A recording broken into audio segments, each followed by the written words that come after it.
We held focus groups with the women that SWAN serves to inform this project. We showed them several articles written on sex work, and they were very hurt by what they read. They didn't understand why the demeaning language was being used.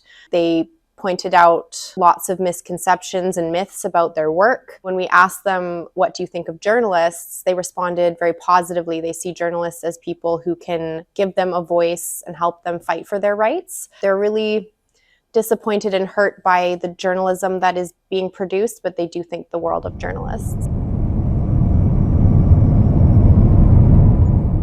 Some of them come to Canada with education or credential, like they were a doctor back home or they were a teacher, but Canada, it doesn't recognize their credentials, so they choose to do sex work here because it allows them the flexibility and the pay that they need to support themselves. We also support women who are already doing sex work back home, and they have aged out of the industry, and then they decided to come to Canada for work.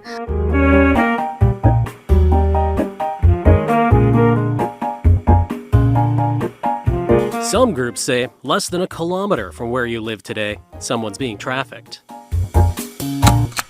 In this particular video, it's illustrating that to report on sex work, you really need to carefully consider whose voices and whose perspectives you're including. A lot of articles will platform anti-trafficking campaigns. Many anti-trafficking organizations make arguments based on moral views, whereas sex workers are speaking from lived experience, supported by academically rigorous research. Because anti-trafficking campaigns think that sex work is inherently exploitative, they often go about their campaigns with the goal of rescuing people from the sex industry. The sex workers that we support, they actually don't want to be rescued. And in fact, anti-trafficking campaigns cause more harm to their work than good. Reporting to the police is very difficult because of the risk that it entails, both from the Canadian prostitution law and also the immigration prohibition on sex work. A few women who told us about robberies that were happening at their workplace. Some of them decided to report to the police, but police wanted to turn this into a trafficking investigation. And trafficking raids were done in women's workplace. And when immigrant sex workers share that they're not traffic victim, then the Canada Border Services agencies were called.